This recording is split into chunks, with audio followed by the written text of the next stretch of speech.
Hey there, it's Melissa Merrill from Make Shit Happen Method. I am here today to chat with you a little bit about how OCD can actually be a strength and not considered to be a weakness, a diagnosis, a disability, something negative.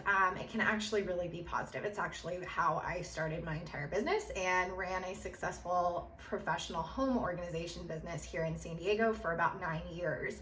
So I was diagnosed with OCD as a very small child. I grew up in a hoarding household, which is actually kind of what spawned my need to be clean and tidy and organized and streamlined and, minimalistic. I grew up in a house that was really cluttered, and I think what that can make us feel like as humans is out of control, anxious, just weighed down, like stuff is piling up, and truly our stuff does have an effect on us. Everything has energy.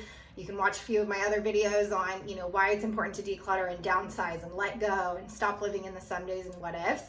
I have a whole series on that you can check out in the playlist button here on YouTube. But other than that, I want people to know that obsessive compulsive disorder, disorder is in the name. It sounds negative. It doesn't have to be. It can actually be a strength. It doesn't have to be a weakness.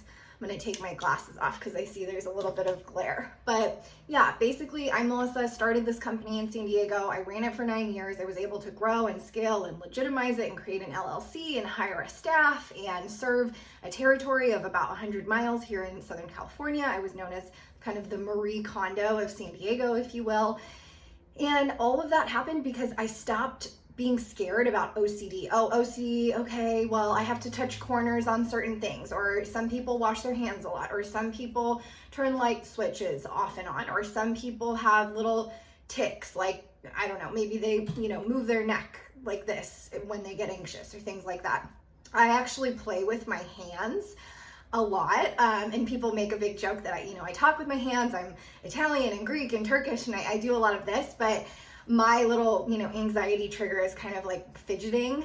People sometimes have like restless leg syndrome where, you're sitting next to someone and they're like bouncing up and down. You're like, oh my God, stop. But it can come in many different forms, both physical, mental, and emotional.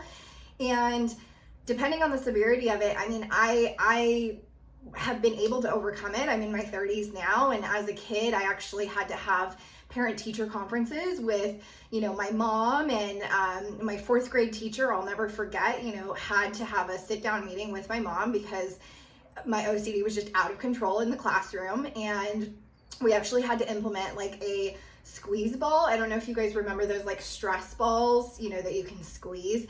We had to implement this like stress ball therapy. I remember being like this weirdo kid that, I wore big glasses and I was just kind of an odd duck, and I had to have these stress balls in my desk because that was the only thing that would like calm me down and keep me from just being nuts in the classroom. So it's little things like that can kind of mess with you, I think, as an adult. You look back and call it like a, micro trauma or whatever, but again, like stop playing the victim, stop living in this negativity of like, oh, well, I can't do that because I have a disorder, or I can't do that because I have this thing that's wrong with me.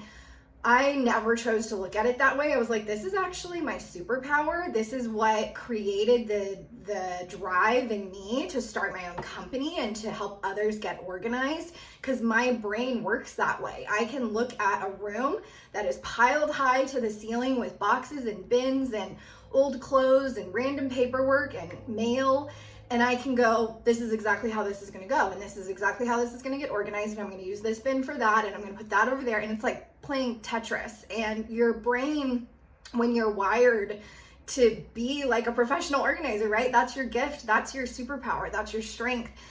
Your brain works that way. It's like constantly playing that game of video game Tetris.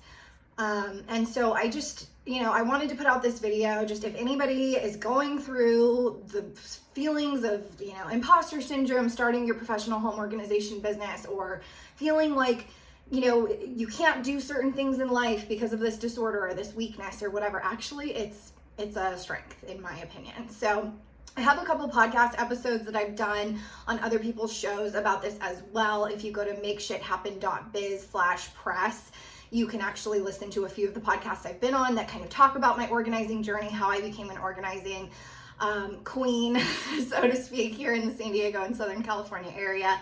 And I'm also happy to pop that link in the show notes here below.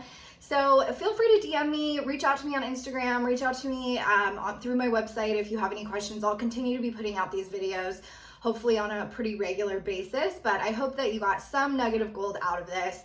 Stop living in the feeling of playing victim, being weak, being, negative about things that you might have going on in your life.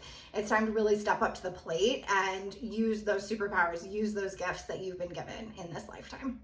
Thanks so much for watching. I'm Melissa Merrill from Make Shit Happen Method, and I hope to see you in my community on Facebook, on Instagram, on Pinterest. I'm kind of all over the place. It's at Pivoting with Purpose Book. You can also grab my book called Pivoting with Purpose on Amazon. Thanks so much.